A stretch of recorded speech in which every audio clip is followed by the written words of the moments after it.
안녕하세요. 얼스 박금주가 서울 은평구의 서북병원에 방문했습니다. 1948년 10월에 개원한 역사가 깊은 서북병원을 이모저모 원장님을 만나서 잠시 이야기를 나누고자 합니다. 서북병원만의 장점이 있나요, 원장님? 네, 서북병원은 일단 그 시립병원입니다.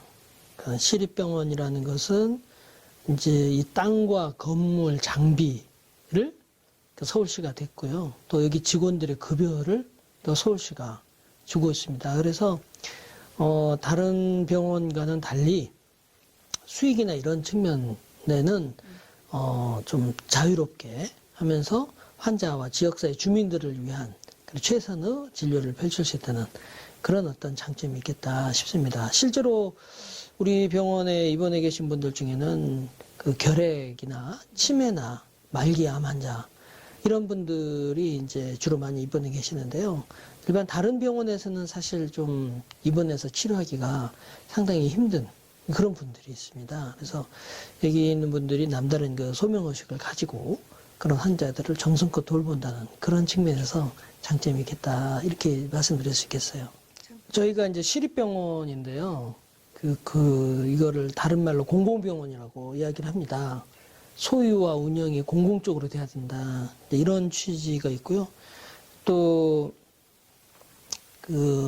가난한 사람이나 장애가 있는 사람 누구든지 고르게 의료 이용을 할 수 있는 가난한 사람에게도 차별이 가지 않는 그런 의료를 해야 된다. 그리고 또한 병원에 오시는 분들만이 아니라 지역에 그냥 살고 계시는 분들이 미리 아프지 않도록 여러 가지 도움을 주는 그런 활동을 해야 된다라는 그런 어떤 소명의식을 가지고 활동을 하려고 그럽니다. 이거를 우리가 이제 공공의료라고 이야기를 하거든요. 그래서 그런 내용들을 좀 더 강화하려면은 어떻게 해야 될 것인가를 가지고 저희 병원 직원들, 그 지역에 또 의료에 관심 있는 분들과 함께 공부를 하려고 합니다. 그래서 공공의료라는 것이 좀 소외된 계층, 어려운 계층에게도 양질의 의료 서비스를 제공해야 되고 치료만이 아니라 예방까지 포괄적으로 제공할 수 있는 그런 어떤 병원이 돼야 되고 아픈 사람만이 아니라 건강한 사람도 찾아와서 건강에 관한 정보를 얻을 수 있고 또 건강에 대한 경계심을 또 가질 수 있도록 하는 그런 병원이 되려고 저희들이 좀 고민을 많이 하고 있습니다. 그래서 그런 거를 공부하는 것이 공공의료 아카데미다 이렇게 말씀드릴 수 있어요. 그 전에도 공공의료에 관해서 공공의료는 무엇인가 또는 이제 여러 선진적으로 공공의료를 시행하고 있는 병원의 관계자분들을 모셔가지고 우리 그 병원은 이렇게 공공의료를 하고 있구나 하는 것을 좀 공부하는 시간을 좀 가졌습니다. 그래서 최근에 보람의 병원이나 북부병원처럼 좀 공공의료를 앞서가는 병원의 관계자분들 또 원장님들을 모셔가지고 강의를 들었고요. 앞으로는 이제 대학 교수님들을 중심으로 의료 질을 높게 공공의료를 제공하려면 어떻게 해야 되는가.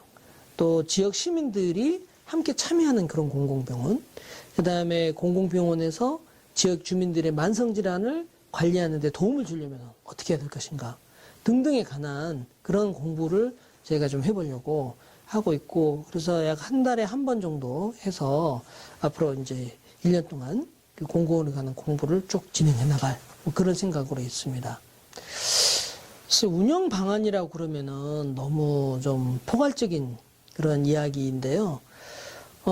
일단은 저희가 생각하는 것은 일단 우리 병원에 입원하신 분들이 최선의 진료를 받고 만족하실 수 있도록 하기 위한 그런 병원 환경 개선이나 서비스 개선, 친절도 향상 등을 저희들이 지금 하려고 1차적인 관심을 가지고 있습니다. 그래서 병실에 이제 여러 가지 오래된 옷장이나 침대, 그 다음에 이제 문턱 같은 것들을 좀 개선하는 그런 어떤 조치들을 하고 있고요.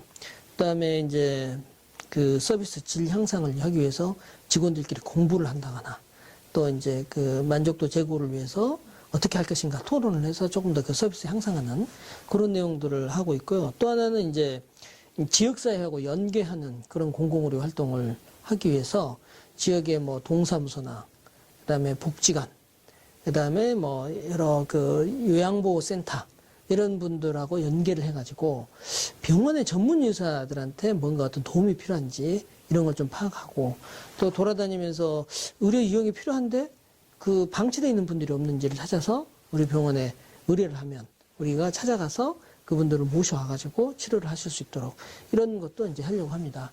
다만 이제 저희가 시립병원이다 보니 그 정부와 지방자치단체 예산의 범위 안에서 움직여야 됩니다. 그런데 환자들이라고 하는 것은 언제 어떻게 발생할 줄을 모르지 않습니까? 또 그런 가운데서 건강보험 수가 그 바깥에서 비용이 발생한 부분들에 대해서는 저희도 이제 예산을 받아서 하다 보니까 한정없이 할 수가 없어요. 그래서 그 사회복지 공동모금회랑 같이 그 협력을 맺어가지고 뜻있는 분들의 기부를, 모금을 받으려고 그렇게 생각을 하고 있습니다. 그래서 그런 분들, 우리가 그런 모금을 받아서 이제 그 기금을 적립해 뒀다가 어떤 분들이 와서 어떤 검사를 해야 된다거나 또는 이제 보험수가 이외에 다른 시술이 필요한 그런 부분들이 있었을 때 그 기금으로, 물론 저희가 이제 운영위원회를 만들어서 꼭 이분들은 필요한지 어쩐지를 판단해서 하겠지만은 그런 활동도 앞으로 해볼 그런 생각으로 있습니다. 방금 말씀드렸듯이 양질의 의료를 제공해서 병원에 입원하신 분들이 아주 만족하고 그다음에 빨리 쾌유해서 직장과 가정에 복귀하는 거, 이런 거가 있고, 또 지역에 그 숨어져 있는 그 사각지대에 있는 환자들을 찾아내서 적절한 도움을 드리는 것. 그러면서 지역사회와 우리 병원이 아주 긴밀하게 연계하는 그런 병원이 되는 것을 큰 운영 과제라고 말씀드릴 수 있을 것 같아요. 제가 추구하는 운영 방안이라는 것은 그렇습니다. 예전에 혹시 기억하실지 모르겠습니다만은 진주의료원이라고 홍준표 경남도지사가 폐쇄시킨 그런 도립병원이 하나 있습니다. 그 우리나라는 그 국공립병원이 전체 병원에서 10%도 채 안 돼요. 근데 OECD 국가나 이렇게 좀 잘 사는 국가들은 이런 시도립 병원들이 비중이 상당히 높습니다. 평균적으로 보면 한 60% 되고, 60, 70% 되고, 뭐 일본이나 미국도 한 30% 정도 되는데 우리나라 공공병원은 굉장히 그 비중이 낮아서 감염병이나 어떤 취약계층을 돌보는 그런 기능이 좀 약하고, 병원의 전체적인 움직임이 좀 수익 추구 위주로 가는 그런 부분들을 좀 제동을 거는 그런 역할을 해야 되는데 한국은 그런 거가 좀 약하거든요. 근데 이제 그때 진주의료원이 그런 얼마 안 되는 공공병원에 하나 있었는데, 그때 이제 홍준표 도지사가 해가지고 그 병원이 이제 문을 닫게 됐었어요. 근데 그때 많은 분들이 이게 아니다 그런 걸 하긴 했었습니다만은 결국 문을 닫고 말았죠. 그때 정말 아쉽게 생각했던 것은 경남도민들이 그 진주의료원을 안 돼요, 우리 병원이에요 라고 지킬 수 있었다면 얼마나 좋았을까 하는 그런 생각을 해봐요. 그래서 그거는 결과적으로 그 진주의료원이 경남도민들하고 긴밀하게 하나가 되는 병원이 좀 미흡했지 않았는가 하는 생각을 해봅니다. 그래서 저는 우리 서북병원이 이 지역 주민들한테 사랑받고 그 아낌을 받을 수 있는 그런 병원이 되도록 하는 것이 정말 큰 소원이라고 말씀드릴 수 있어요. 네. 저희 아버지도 간암으로 돌아가셨어요. 근데 제가 이제 그때도 굉장히 그런 점에서 아쉽게 생각을 했는데, 병원에서 더 이상 치료할 것이 없다라고 하면은 병원에서는 포기를 합니다. 더 이상 치료를 하지 않아요. 그러니까는 그때부터 이제 우리 아버지가 이제 무슨 뭐 어떤 수술 붙여서 한다거나 된장을 발라서 치료를 한다거나 이런 데를 찾아다니시다가 결국에는 어쨌든 고통 속에 돌아가셨어요. 그래서 이게 이제 찾아보면 의료 영역에서 이분들을 돌봐주고 편안하게 돌아가실 수 있도록 도와주는 그런 거가 필요한데, 지금 현재 건강보험 수가나 이런 측면에서는 이걸 하기가 어렵습니다. 그래서 이제 그런 병동이 우리 병원에 있다는 게 자체적으로 공공적인 성격이 강하다 이렇게 말할 수 있는데요. 이제 큰 병원에서 암 판정을 받고 더 이상 치료할 것이 없다 하는 그런 분들, 그 다음에 이제 집에서 그냥 조용히 죽음을 기다리시는 그런 암 환자분들이 우리 병원에 오셔가지고 진통제, 통증 치료나 그 다음에 이제 각종 그 종교적인 그런 분들과 함께 영적인 돌봄을 받으면서 가족들과 화해하고 자기 삶을 편안하게 마무리할 수 있도록 도와드리는 그런 병동이 바로 호스피스 병동이다. 이렇게 말씀드릴 수 있습니다. 아니요, 실은 초등학교 동창이고 졸업한 이후로는 거의 만난 적이 없어요. 소식만 잠깐 들었었죠. 근데 이제 그 밴드라고 하는 게 이제 생겨가지고 이제 친구들이 거기서 이제 가입을 해가지고 이야기를 나누다 보니까 그 이제 이름이 보이더라고요. 그래서 오래간만이다.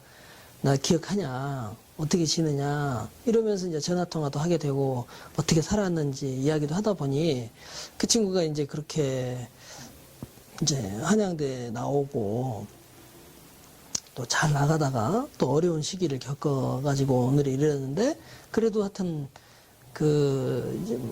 잘 이겨 나가고 지금 또 이렇게 이제 또 새로운 출발을 이제 또 도모하는 그런 가운데에서 자기가 하는 일이 있고 또 이제 제 생활에 대해서도 이야기해 주다 보니까 아, 내가 너를 뭐 도와줄 수 있는 부분이 있겠다. 그런 일이 있으면 이야기해봐라. 이렇게 이제 이야기를 하게 됐고 이제 제가 이제 이렇게 우리 환자분들 모시고 한번 이렇게 잔치를 한번 했으면 좋겠는데 이게 이제 예산에 없는 일을 하려다가 보니 이제 그런 좀 그 재능 있는 분들을 모시기가 너무 어려웠어요. 그래서 갑자기 이제 우홍이가 생각이 났고 내가 이런 상황이다. 너 혹시 너 도와줄 수 있냐? 그랬더니 아, 그래 친구야. 내가 그런 거는 해줄 수 있겠다. 뭐 이러면서 그래서 제가 그랬어요. 야, 우리는 예산도 없다. 아, 그게 문제가 아니다. 네가 좋아하고 의미 있는 일 한다면 같이 함께 있을 것 같다. 이렇게 해가지고 이렇게 성사가 된 겁니다. 그래서 사실 저는 지금 너무 행복하고 고맙고 하여튼 다음에 만나서 제가 소주를 한 잔 사야 되는데 뭐 있어요? 제가 생각하는 것은 지금 우리 병원에 만성질환 환자를 잘 돌볼 수 있는 그런 클리닉을 만들어서 운영하는 거가 있고요. 또 이제 지역사회에 그 어려운 이웃들을 찾아가서 돌볼 수 있는 그런 어떤 그 노인 건강 평가팀 그런 거를 의사 선생님들하고 구축을 하고 또 지역에 있는 개원의 선생님들하고 우리 병원이 협력해서 지역의 어떤 그 사람들이 건강 관리를 잘 할 수 있도록 도와줄 수 있는 그런 어떤 생태계를 그 은평구에 만들어 보는 것을 참 소망하고 있습니다. 글쎄요, 이제 와서는 일단 뭐 보시면 아시겠지만 경치가 너무 좋아요. 그래서 참 몰랐는데 참 경치 좋은 곳에 있구나, 아름다운 곳이구나 하는 생각을 했었고요. 또 생각했던 것보다 병원 규모가 상당히 컸다는 것에 대해서 좀 놀랐습니다. 그리고 이제 사실 제가 여기 서북병원에 있다는 것도 잘 몰랐는데 와서 보니까 직원들이 굉장히 어려운 여건에서 환자들을 위해서 묵묵히 열심히 하는 것들을 보고 많이 놀랐어요. 그래서 제가 있는 동안에 이분들이 고생한 부분이 시민들한테 잘 알려지고 또 시민들이 우리 병원에 와서 실질적인 도움을 받을 수 있는 그런 병원이 되도록 그렇게 한번 노력을 해봐야겠다. 그런 생각을 했었습니다. 예. 되게 이제 공공병원에 계시는 분들이나 또 일반 주민들이 공공병원에 대해서 인식이 좀 낮아요. 그래서 할 수 있는 일이 좀 한정적이다. 뭐 이렇게 이제 생각을 하고 가난한 사람만 온다거나 계력만 온다거나 이렇게 한정적인 생각을 하시는 분들이 좀 있습니다. 앞으로 공공병원이 많이 새로운 모습으로 거듭나야 될 것 같고요. 그래서 지역민들이 필요로 되는 의료 서비스를 충분히 제공할 수 있도록 성장도 해야 되고 또 그런 자신감도 있어야 될 것 같고 하여튼 뭐 그런 좀 비전을 가지고 살았으면 좋겠고 여기 오시는 환자분들도 서북병원에서 건강과 행복을 가져 나갈 수 있게끔 그렇게 했던 애정 있게 바라봐 주시면 고맙겠습니다.